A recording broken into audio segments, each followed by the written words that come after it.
ساری پریشانیاں دور کرنے کا مجرب عمل۔ علامہ بن نصیر رحمۃ اللہ علیہ کا ذریعے سے تجربے کے ساتھ مصیبت و غم دور کرنے والی یہ 7 آیات جو منج حیات کے نام سے معروف ہیں درج ذیل ہیں۔ کعب احباب رحمۃ اللہ علیہ فرماتے ہیں قرآن میں 7 آیاتیں ہیں، جب میں ان کو پڑھ لیتا ہوں تو کچھ پرواہ نہیں کرتا، اگرچہ آسمان زمین پر گر پڑے تب بھی میں اللہ کے حکم سے نجات پاؤں گا۔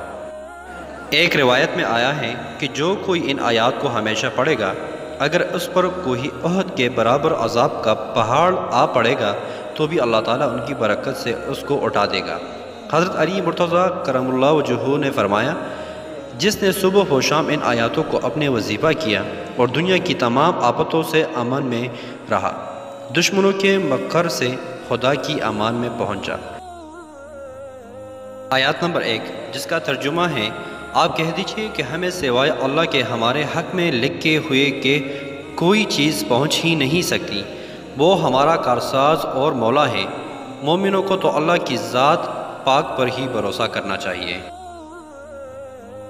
اور اگر تم کو اللہ کوئی تکلیف پہنچائے تو بجز اس کے اور کوئی اس کو دور کرنے والا نہیں ہے، اور اگر وہ تم کو کوئی خیر پہنچانا چاہے تو اس کے فضل کا کوئی ہٹانے والا نہیں۔ وہ اپنے فضل اپنے بندوں میں اس سے جس پر چاہے نچاور کر دے، اور وہ بڑی مغفرت اور بڑی رحمت والا ہے۔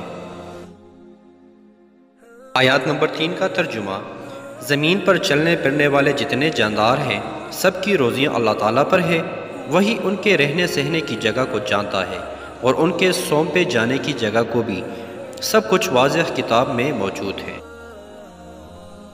میرا بھروسہ صرف اللہ تعالیٰ پر ہی ہے جو میرا اور تم سب کا پروردگار ہے۔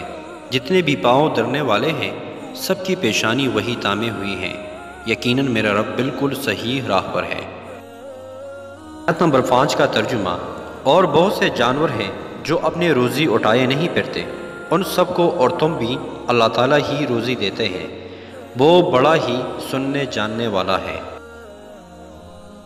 آیات نمبر 6 کا ترجمہ، اللہ تعالیٰ جو رحمت لوگوں کے لیے کھول دے سو اس کا کوئی بند کرنے والا نہیں، اور جس کو بند کر دے سو اس کے بعد اس کا جاری کرنے والا کوئی نہیں، اور وہی غالب حکمت والا ہے۔